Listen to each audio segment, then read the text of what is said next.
Hello dear student, बेटा आज हम देखेंगे जितने भी इंपॉर्टेंट फॉर्मूले हैं आपके पास डिफरेंशिएशन और इंटीग्रेशन के। सबसे पहले हम लोग डिफरेंशिएशन के जितने भी इंपॉर्टेंट फॉर्मूले हैं, इसमें आपको यहाँ एक ही लेक्चर में सभी फॉर्मूले रिवाइज करा दूंगा। ठीक है, देखिए सबसे पहले ध्यान रखेंगे कि differentiation of x to the power n. तो x to the power n का जो डिफरेंशिएशन होता है वो होता है n x to the power n minus one. मतलब क्या होगा कि ये जो एन होता है इसको आप आगे शिफ्ट कर देंगे और इसमें से एक पावर क्या कर देंगे, कम कर देंगे। ठीक है, फॉर्मूला नंबर टू क्या होता है हमारे पास कि D Y by D X E to the power X. अगर एक्सपोनेंट दिया हुआ है तो E to the power x का क्या होगा, E to the power X होगा। ठीक है, इसी तरीके से formula number three D Y D X log X का कितना होता है, वन अपॉन एक्स। ठीक है, इसी तरीके से आएंगे नेक्स्ट में D Y by D X constant. देखिए अगर कोई भी कॉन्स्टेंट है जैसे 1 2 3 समथिंग कुछ भी, तो उसका जो डिफरेंशिएशन होता है वो क्या होता है, जीरो होता है। अब आते हैं फिफ्थ नंबर पर D Y D x a to the power x. A to the power x का फॉर्मूला बनेगा a to the power x log a. और आप इसको जो है इस वाले को जो आप ये मान के चलिए ये इंपॉर्टेंट है बहुत ही ज़्यादा। ठीक है, तो इसको जो है मैं डॉटेड लाइन से कवर कर देता हूँ कि ये एक इंपॉर्टेंट फॉर्मूला है, इस पर आपके एग्जाम में क्वेश्चंस जो है अब आपको मिल जाएंगे। ठीक है, ये चीज़। अच्छा, अब आते हैं फॉर्मूला नंबर 6 पर D Y by D X. कुछ ऐसे फॉर्मूले जिनको आप डायरेक्ट भी याद रखिए, जैसे रूट एक्स है कहीं पर भी तो रूट एक्स का होता है one upon two root X. Formula number 7 D Y by D X one upon X. One upon X का होता है माइनस का वन अपॉन एक्स स्क्वायर। देखिए ये जो फॉर्मूले मैं आपको करा रहा हूँ, ये जो फॉर्मूले हैं ये मैंने डायरेक्ट आपको याद कराने की कोशिश कर रहा हूँ, जिससे कि आप इसको एग्जाम में डायरेक्ट यूज़ कर सकें। ठीक है, नेक्स्ट आते हैं फॉर्मूला नंबर 8। अब देखिए अब यहाँ से स्टार्ट होता है हमारा ट्रिग्नोमेट्रिक फॉर्मूला। जितने भी ट्रिग्नोमेट्रिक फंक्शंस हैं उनको हम लोग देखते हैं यहाँ से। सबसे पहला जो ट्रिग्नोमेट्री है हमारे पास कि D Y by D x sine X. Sine X का क्या होता है, cos X. Then D Y by D x cos X. Cos X का हो जाएगा हमारे पास माइनस साइन एक्स। ठीक है, साइन एक्स का कॉस एक्स का माइनस साइन एक्स। अब आते हैं फॉर्मूला नंबर 10 की तरफ। Formula number 10 D Y by D X tan X. Tan X का क्या होता है, sec square x.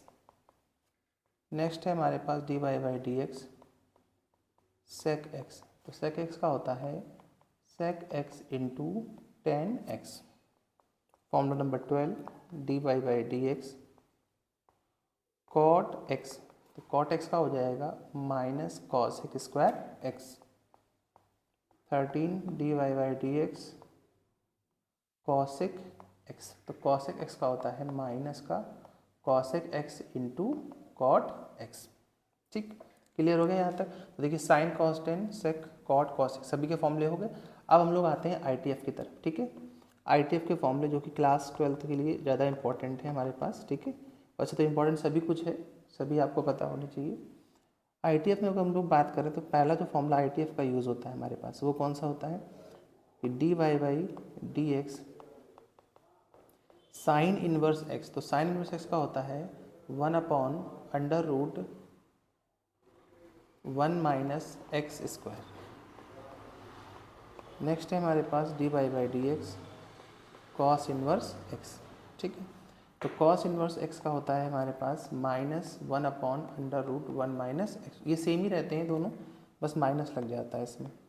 D Y by D x sine cos का हो गया, कॉस के बाद टेन पे आते हैं टेन इनवर्स एक्स। तो टेन इनवर्स एक्स का होता है one upon one plus x square. Next पे आते हैं D Y by D x sec inverse x. तो सेक इनवर्स देखो, सेक से पहले एक काम कर लो कि कॉट का लिख लो, क्योंकि इसी का निगेटिव लग जाएगा उसमें। ठीक है, पहले कॉट लिख लेते हैं D Y by D x cot inverse x. तो ये होता है माइनस का one plus x square. Fifth number पे आते हैं D Y by D x sec inverse x. तो ये हो जाएगा mod x root x square minus one. ठीक है, एक्स स्क्वायर माइनस वन, ये चीज़। अब जब कॉसेक में लिखेंगे तो इसी में जो है बस निगेटिव साइन का यूज़ कर देंगे। ठीक है, कॉसेक इनवर्स एक्स। तो जो कॉसेक इनवर्स एक्स लिखेंगे तो यहाँ पे माइनस साइन यूज़ कर लेंगे, x under root x square minus 1। कुछ लोग इसको विदाउट मॉड भी लिखते हैं, तो कोई ऐसी प्रॉब्लम नहीं है इसमें, आप विदाउट मॉड भी इसको लिख सकते हैं। ठीक है, तो ये आपके जो है वो कंप्लीट जो है डिफरेंशिएशन के फॉर्मूले मैंने यहाँ पर डिस्कस कर दिए आपके साथ। ठीक है, इसमें देखिए फिर से एक बार में समझ लीजिएगा, इसमें जो मेन इंपॉर्टेंट है जो बच्चे जो भूल जाते हैं, एक तो ये भूलते हैं ए टू द पावर एक्स का, ठीक है, रूट एक्स का डायरेक्ट याद रखिए, और ई की पावर एक्स का तो ई की पावर एक्स होता ही है, क्लियर है, कांस्टेंट का जीरो रहेगा। और इनके फॉर्मूले में देखिए जिनमें सी है, जैसे कॉट है तो निगेटिव आ गया, कॉसेक है तो भी निगेटिव आ गया, ठीक है, कॉस है तो निगेटिव आ गया। और ये इन्वर्स के फॉर्मूले, साइन का याद रखिए कॉस में निगेटिव होता है, टेन का याद रखिए कॉट में निगेटिव होता है, सेक का याद रखिए कॉसेक में निगेटिव होता है। ठीक है, क्लियर है ये, ठीक है।